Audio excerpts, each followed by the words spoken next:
Hey everyone. This video is a little different. Well, not that all that different. It's political.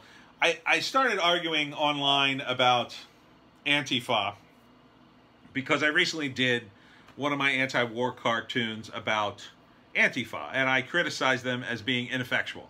That what they do, in my view, doesn't really work and doesn't really help anything. They just kind of are there making trouble, and they're just adding to the problems rather than subtracting from them.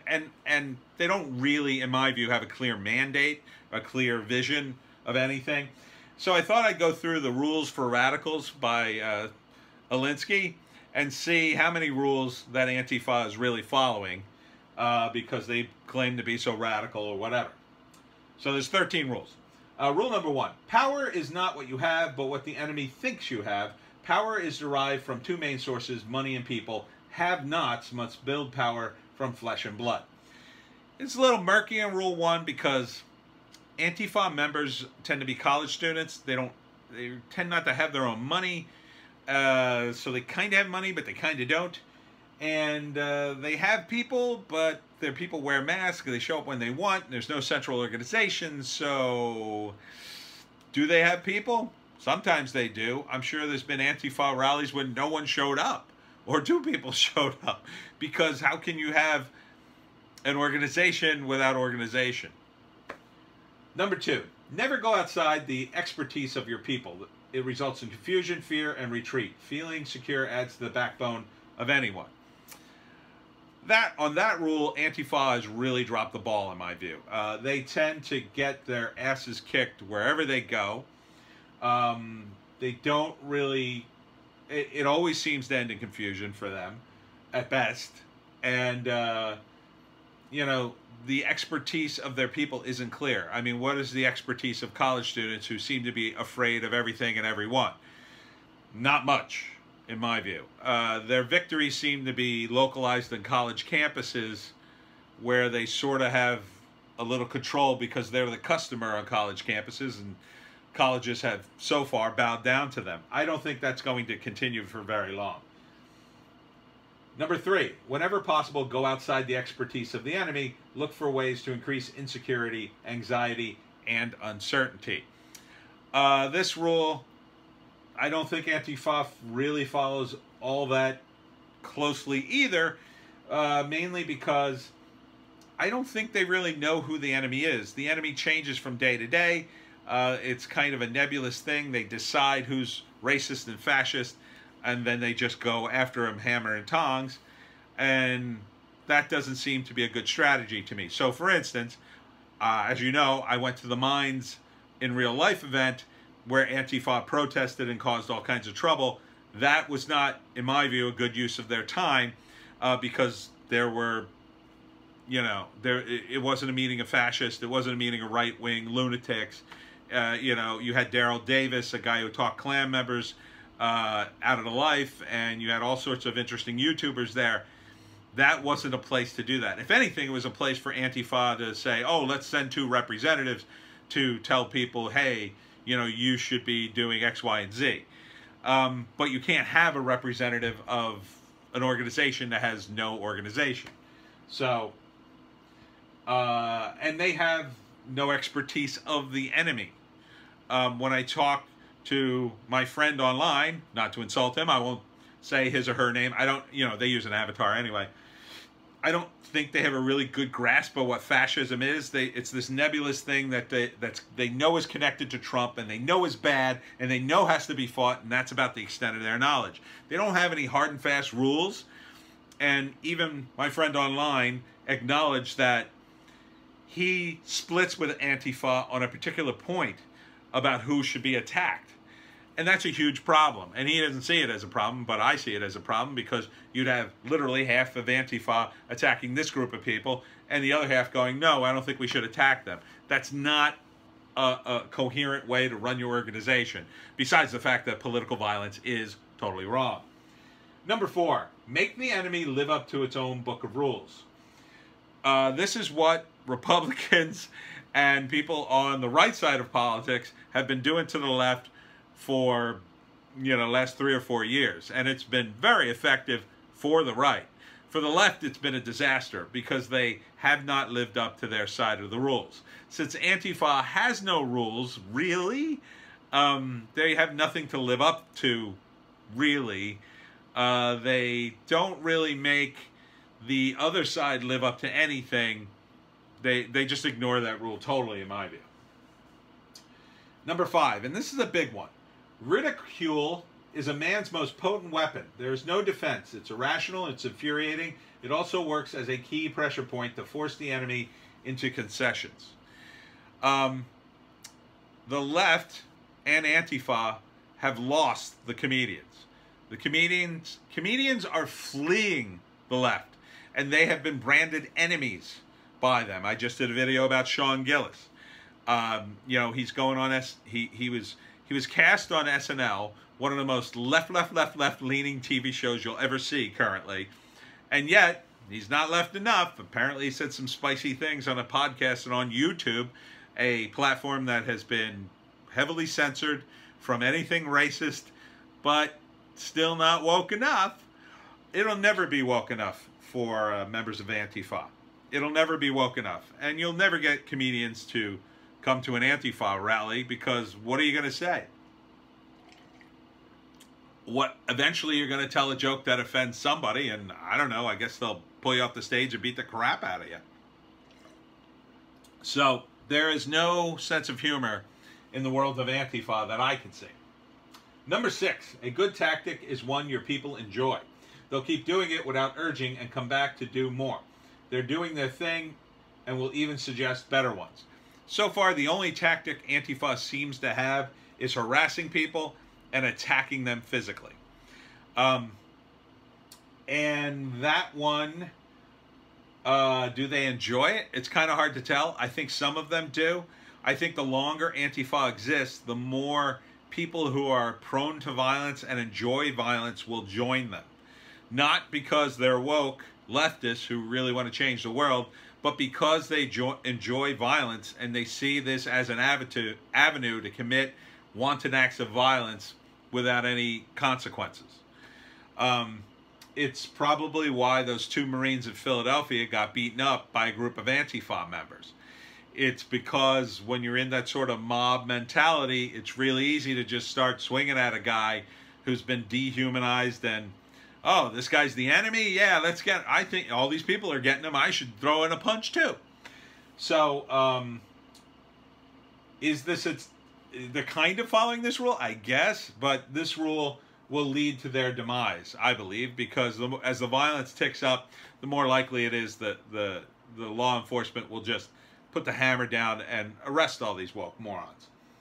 Number 7, a tactic that drags on too long becomes a drag. Don't become old news. Well, that ship has sailed, Antifa. You're rapidly becoming tiresome for a lot of people because of all the damage. 8, keep the pressure on. Never let up. Keep trying new things to keep the opposition off balance. As the opposition masters one approach, hit them from the flank with something new. This is another rule that Antifa just really isn't following. Their tactics have already become very predictable, dumb, and boring. They harass people, they show up, they scream, they complain. Sometimes if they outnumber the opposition, they'll attack. Again, this is all foolish. Other people that they're attacking are going to adjust, and soon, you're just going to be left in the dust. They don't seem to have any tactics. And when those tactics change, you lose people. So when you decide, oh, we're going to get super serious now, we're all going to, I don't know, take self-defense classes or arm ourselves, there's going to be a bunch of people that go, whoa, I didn't sign on for this, and they're going to quit. And there's going to be a bunch of other people who join up, and you won't know their loyalty or whatever because, again, you don't have an organization.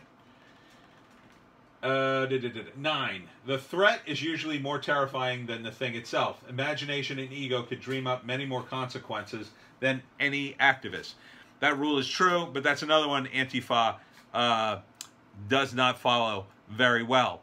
They don't really do it at all. I mean, they could have, for instance, with the Minds in Real Life event, they could have threatened to shut it down. at first to get their reaction, to gauge the reaction. But that, again, would require restraint in your group. They have no checks and balances. They have no hierarchy. They have no ability to reach out and say, okay, we're just going to threaten these guys and see how they react, so don't do anything for 2 days. That can't happen because nobody listens to anybody else. 10. The major premise for tactics is the development of operations that will maintain a constant pressure upon their opposition. It is this unceasing pressure that results in the reactions from the opposition that are essential for the success of the campaign. This again, Joan, you gotta stop. This again, hello. This again is not a tactic that Antifa can even follow. This requires an organization to impose these tactics and keep people informed to maintain this constant pressure. That's why Antifa can only react to people who are having events. So they can go to Straight Pride Parade, they can go to the Minds in Real Life event, they can go to Proud Boys rally in Portland, but beyond that, they're just sitting around waiting to get a newsletter, I guess. Number 11, if you push a negative hard enough, it will push through and become a positive. Violence from the other side can win the public to your side because the public sympathize with the underdog. This is exactly the tactic Antifa is not using at all. And in fact, the other side is using it on them because they are violent. They have embraced violence. They kind of don't know what they're doing. They have no hierarchy. They have no way to stop people. So violence just breaks out, and they end up turning their opposition into victims. And they can exploit it, but Antifa cannot.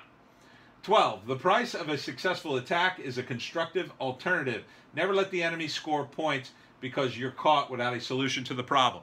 Antifa has no solution to anything that I've heard. They have no spokespeople. They have no way to communicate to the press. They attack the press, or they tell their followers not to talk to them. They're really just a chaotic mess of people who cause problems and then disappear. So you can't have a constructive alternative when you have nothing constructive to do or say. And number 13, pick the target, freeze it, personalize it, and polarize it. Cut off the support of the network, isolate the target from sympathy, go after people, not institutions. People hurt faster than institutions. Some of this Antifa has adopted by going after, say, Tucker Carlson and a couple of individuals. But in the end, that makes them look mean. It makes the person attacked look sympathetic. And since Antifa tends to have a history of getting it wrong, they're not particularly accurate in their accusations. They tend to be broad, far-flung accusations of fascism. No one really believes them. It would be different if Antifa became this well-oiled machine that had files on, all the big racists and fascists and bigots and knew exactly who to target and only targeted them and, got normal people involved to fight the fascists. Then, yeah, they would be effective. But without a hierarchy, without a mandate from anyone, with masks and being unable to even know who's in the group, Antifa is just a mixture of college students who are LARPing at being a mob. And as long as they're that way, people are going to get hurt. They are going to not pick up any allies. And the moment this sort of trendy wokeism is dead, Antifa's gone. I mean, they're losing their support rapidly. They're going to be shut down. The federal government's going to declare them a terrorist organization. It's already been done in the state of New Jersey. Antifa is considered a domestic terrorist organization. So, if you think you're an Antifa, first off, you're not. because any idiot can put on a hoodie and bandana and say, I'm an Antifa. And so there's no official way to be a member of it. However, if you happen to be wearing that outfit, when something goes down and someone's killed, you're going to be scooped up and you're going to be in a lot of trouble. And all your wokeness and all your college student rhetoric and all the cool stuff your professor said isn't going to help you when you're in front of a judge and you're talking to your parents and you're with a lawyer and you're trying to explain, well, I just wanted to go to a protest. And you're going to have to explain all those tweets where you advocated for political violence and you advocated for, you know, whatever you said about cops and ICE and all these organizations. I'm part of the anti-war community. And one of the ways we could always pick out people who infiltrated the anti-war community because they were always the people who wanted to start violence. Law enforcement and the FBI would infiltrate the anti-war movement, and the first thing they would do is try to get people, hey, let's go bomb this, or let's go tear down this building, or let's go start a fire. And everybody in the group who was a real member would go, what the hell are you talking about, dude? We're a peace activist. We want peace. Antifa, not so much. You're going to have some guy in a hoodie and a bandana egging you on, and it's going to turn out he's a cop because he wants to arrest you and your group, and all he has to do is egg you on to do it, get you to burn down a Starbucks, and you're all going to jail.